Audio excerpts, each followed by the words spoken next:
Good morning everybody, hello everyone, कैसे हैं आप सब। आई होप बहुत अच्छे होंगे। I am Seema Kaushik and welcome back to this channel. आज का जो हमारा टॉपिक रहने वाला है वो है market segmentation, targeting and positioning. Right, सबसे पहले हम बात करेंगे मार्केट सेगमेंटेशन की। देखो, मार्केट सेगमेंटेशन का मतलब क्या होता है, ध्यान से समझिए। देखो, जनरली आपने देखा होगा कि हर एक मार्केट चाहे वो मार्केट कैसी भी है, राइट, उसमें जो बायर होते हैं ना वो हेट्रोजीनियस कैरेक्टरिस्टिक्स के होते हैं। राइट, तो फिर क्या कहा जाता है, फिर क्या किया जाता है उनके साथ, जो हेट्रोजीनियस मार्केट है, मीनिंग उसके अंदर सारे हेट्रोजीनियस कैरेक्टरिस्टिक्स के बायर हैं। अब उनको क्या किया जाता है, सब ग्रुप बना दिए जाते हैं होमोजीनिटी के बेस पे। मीनिंग जिसको जो चाहिए, जिस तरीके का चाहिए, उस सारों को इकट्ठा करेंगे और एक बना देंगे। ठीक है, उसी को मार्केट सेगमेंटेशन कहा जाता है।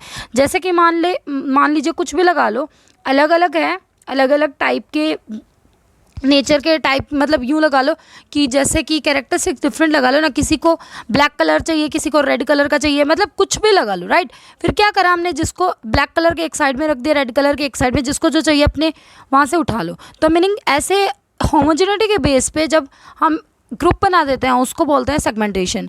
इसको ना आपने एक उसमें टर्म पढ़ी होगी, वो जो टर्म थी आपकी रिसर्च के अंदर एक स्ट्रैटिफाइड होती है, स्ट्रैटिफाइड सैम्पलिंग, जिसके अंदर क्या होता है कि आपकी जो पॉपुलेशन होती है वो हेट्रोजीनियस इन नेचर होते हैं।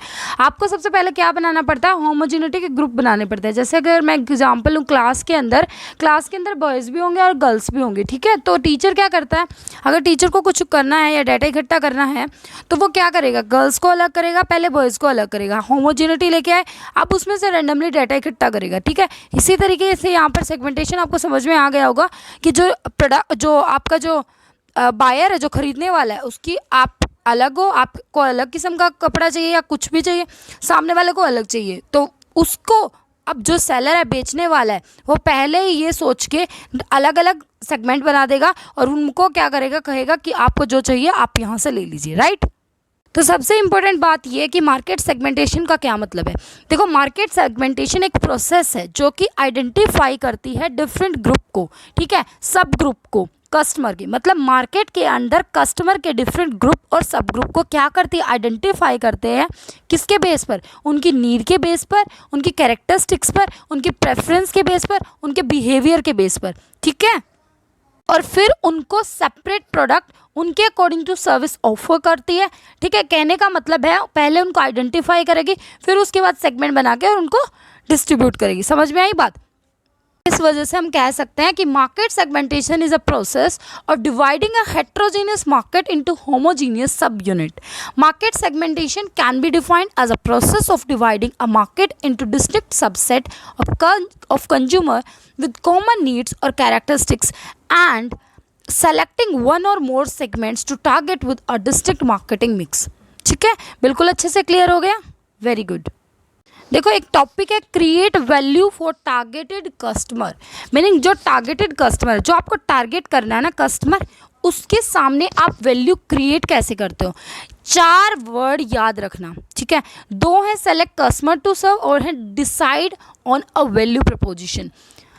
एक है सेगमेंटेशन, दूसरे नंबर पर आता है टारगेटिंग, तीसरे नंबर पर आता है पोजिशनिंग और फोर्थ नंबर पर आता है डिफ्रेंसिएशन। पहले नंबर पर है सेगमेंटेशन। सेगमेंटेशन का मतलब है dividing the total market into smaller. पूरी की पूरी टोटल मार्केट को आपने स्मॉल पार्ट में डिवाइड कर दिया, तो वो क्या कहलाएगी, सेगमेंटेशन। बिल्कुल बात क्लियर हुई, वेरी गुड। सेकंड नंबर पर आता है टारगेटिंग। टारगेटिंग का मतलब क्या है, सेलेक्ट द सेगमेंट्स और सेगमेंट्स टू एंटर। मीनिंग जो आपने एक सेगमेंट बनाया है, ठीक है, उसके अंदर घुसो और उसी सेगमेंट के अंदर एंट्री करो और एक कोना पकड़ लो, एक चीज़ के ऊपर टारगेट कर दो। ठीक है, पोजिशनिंग का मतलब क्या होता है, position the market offering in the minds of a target customer. Meaning अपने उस प्रोडक्ट की इमेज कस्टमर के माइंड में छपा दो। कहने का मतलब समझ में आया। ठीक है, टारगेट कस्टमर, जो आपके टारगेट कस्टमर है ना, उनके माइंड में छप जानी चाहिए आपके प्रोडक्ट की इमेज, तभी मज़ा आएगा। ठीक है, डिफ्रेंशिएशन क्या होता है, differentiation the market offering to create superior customer value. ये क्रिएट करती है सुपीरियर कस्टमर वैल्यू। कहने का मतलब ये है कि आपका प्रोडक्ट दूसरे प्रोडक्ट के मुकाबले में किस तरीके से डिफरेंट है, किस तरीके से आप ज़्यादा वैल्यू प्रोवाइड कर रहे हो, ये वो कहा जाएगा। बात यहाँ तक क्लियर हुई, वेरी गुड। अब आता है आपका लेवल्स ऑफ मार्केट सेगमेंटेशन, कि मार्केट सेगमेंटेशंस के कौन कौन से लेवल हैं। नंबर 1, जो स्टार्टिंग पॉइंट है, हम सेगमेंटेशन के बारे में डिस्कस कर रहे हैं, वो है मास मार्केटिंग। देखो मास मार्केटिंग के अंदर क्या होता है, मास मार्केटिंग के अंदर the seller engage in mass production, seller engage होगा मास प्रोडक्शन में, मास डिस्ट्रीब्यूशन में, and mass production of one product for all buyers. इसके अंदर ये नहीं देखने वाला कि आपको क्या पसंद है, आपको या क्या पसंद है, ना ना ना ना ना ना, यहाँ पर वो क्या करेगा, मास प्रोडक्शन करेगा, मास डिस्ट्रीब्यूशन करेगा। समझ में आई बात? The argument for mass marketing is that it creates the largest potential market, which leads to the lowest cost, which in turn can lead to lower price or higher profit. क्या बोला?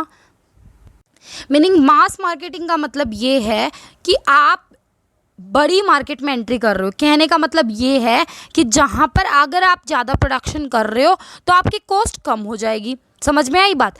अगर आपकी cost कम आई तो price आप कम रखोगे, अगर आपने prices कम रखे तो आप प्रॉफिट ज़्यादा अर्न करोगे। तो बात समझ में आई? The argument against mass marketing is that, वो होगा कि आपको एडवर्टीजमेंट करने में और डिस्ट्रीब्यूट करने में, ठीक है, प्रॉब्लम आएगी, राइट?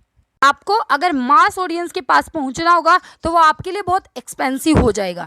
कहने का मतलब है मास मार्केटिंग, मास सेगमेंटेशन के अंदर, यहाँ पर मास मार्केटिंग के अंदर इन्होंने पॉजिटिव और नेगेटिव दोनों पॉइंट्स बता दिए।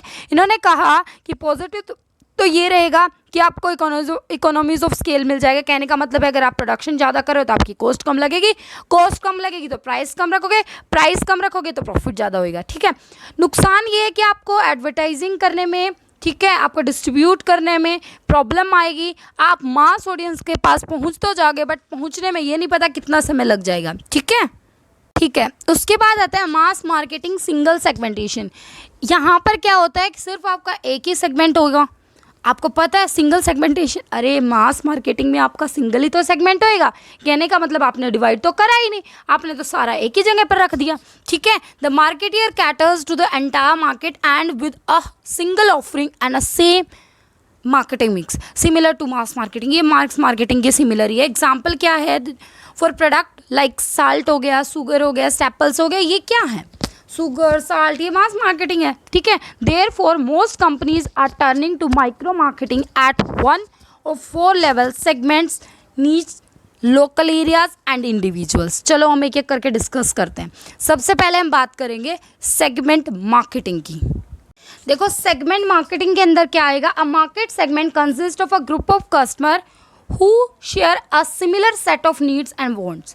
हमने एक जगह पर एक सेगमेंट में ऐसा रख दिया जैसे जो कस्टमर जिसकी नीड सेम है, जिसकी वांट सेम है, वो कस्टमर वहाँ पर पधारे और अपना सामान लेकर चलता बने। समझ में आई बात? सेगमेंट मार्केटिंग का मीनिंग। अब ये कह रहा है कि डिफरेंस बताओ, difference between a segment and a sector. एक सेगमेंट में और एक सेक्टर में डिफरेंस बताओ जी। चलो हम बताते हैं। कह रहा है मान लीजिए a car company might say that it will target young middle income car buyer, meaning young और जिनकी मिडिल इनकम है कार बायर्स को उन्होंने टारगेट कर लिया एक कंपनी ने, ठीक है, कार कंपनी ने। लेकिन प्रॉब्लम ये आई कि जो यंग थे और जिनकी मिडिल इनकम थी, मतलब बीच के थे, मिडिल इनकम कार बायर जो थे, उनकी वांट जो थी ना वो अलग अलग थी कार की। उनमें से कुछ तो चाहते थे लो कॉस्ट कार और कुछ चाहते थे एक्सपेंसिव कार। हम क्या कहेंगे कि जो young middle income car buyer थे वो एक सेक्टर है, एक सेगमेंट नहीं है। मेरी बात समझ में आई? वो एक सेक्टर है कि यंग है। मेरी बात सुनो ध्यान से, नोटबुक में लिखो, यंग है मतलब यंग है जैसे आप हो, यंग है और उनकी मिडिल इनकम है मतलब बीच की इनकम है, वो कार बायर है। वो एक सेक्टर है, वो सेगमेंट नहीं है। का मतलब हम कह सकते हैं कि जो मार्केटियर है ना वो सेगमेंट को नहीं, मतलब वो सेगमेंट को क्रिएट नहीं करता। मेरी बात समझ रहे हो? वो सेगमेंट को क्रिएट नहीं करता। मार्केटर का टास्क होता है सेगमेंट को आइडेंटिफाई करना और डिसाइड करना which one is to target किसको मैं टारगेट करूं? मेरी बात समझ में आई? बिल्कुल अच्छे से क्लियर हुआ? माइंड में एक इमेज क्लियर हुई? अगर नहीं हुई तो मैं दोबारा बता रही हूँ, बिल्कुल ध्यान से समझो। हमारे सामने आया सेक्टर और सेगमेंट में डिफरेंस। तो मैं आपको एक बात बता रही हूँ कि एक कार कंपनी थी, उसको टारगेट करना था। उसने टारगेट करा यंग, जो यंग है और जिनकी मिडिल क्लास है, मतलब मिडिल क्लास इनकम ग्रुप है, ठीक है, जो कि कार चाहते थे। लेकिन जब उस कंपनी ने देखा तो उसके सामने ये प्रॉब्लम आई कि वो जो मिडिल इनकम ग्रुप का क्लास का था, जो यंग पर्सन थे, वो चाहते थे कुछ तो एक्सपेंसिव कार लेना और कुछ चाहते थे कि उनकी जो कॉस्ट हो कार की वो लो हो। अब